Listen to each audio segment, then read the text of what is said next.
Hello, it is now our fourth and final video of the Presence Planner mini workshop. Thank you so much for joining with me. If you've made it this far, congratulations, because most people have not. So, end of day reflection. This is my favorite part and the most neglected, I have found, because I, as many high achieving conscious business leaders are, am a great initiator. So I remember for days I would just do the one half, and it's like you're planning and motivating yourself, and it's like the yang side, and then it's missing the other half, the yin side of reflection, digesting what happened. Very critical. And when I started finally doing the second half, so much more fulfillment. It was like the key to the source of my fulfillment. So highly recommend. It might take a while to get in the habit, might not. So end of day reflection, I also found this was tricky to do right before bed. I had to do it kind of at the end of the business day before I went off into family duties. So anyway, find your rhythm and flow.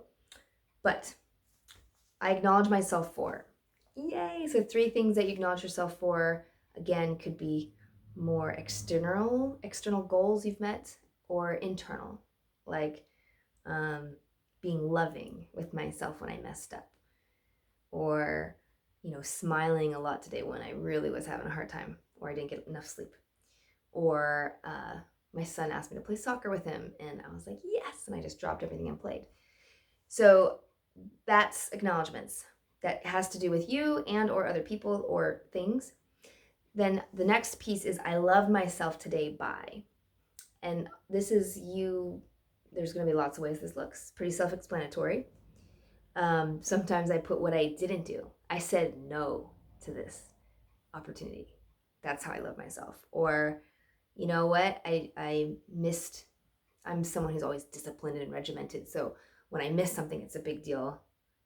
Most people on the other end of the spectrum, I feel like there's just 2 kinds of people, right? There's this high achievers, always regimented at all costs, pushing through.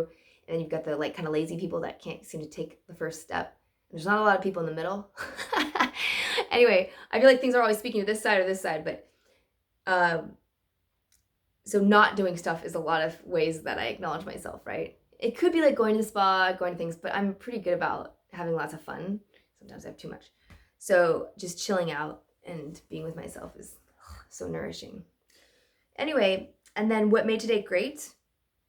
This is where you reflect back and you pinpoint, this was a source of happiness. This was what made me fulfilled. This is what was awesome.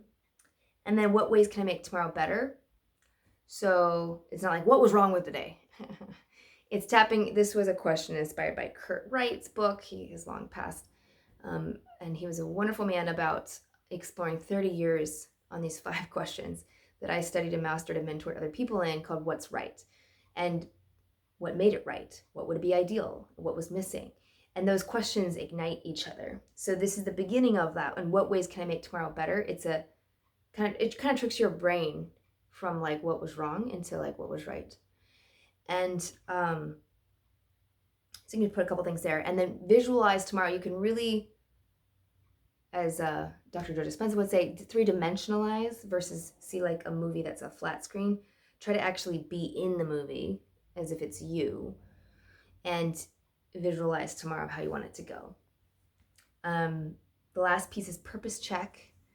And this is to really check in, did I take actions that matter to me today? And I really love facing death every day. So am I ready to pass away? Yes or no? And it's just a nice gut check if I'm truly living life on purpose or not.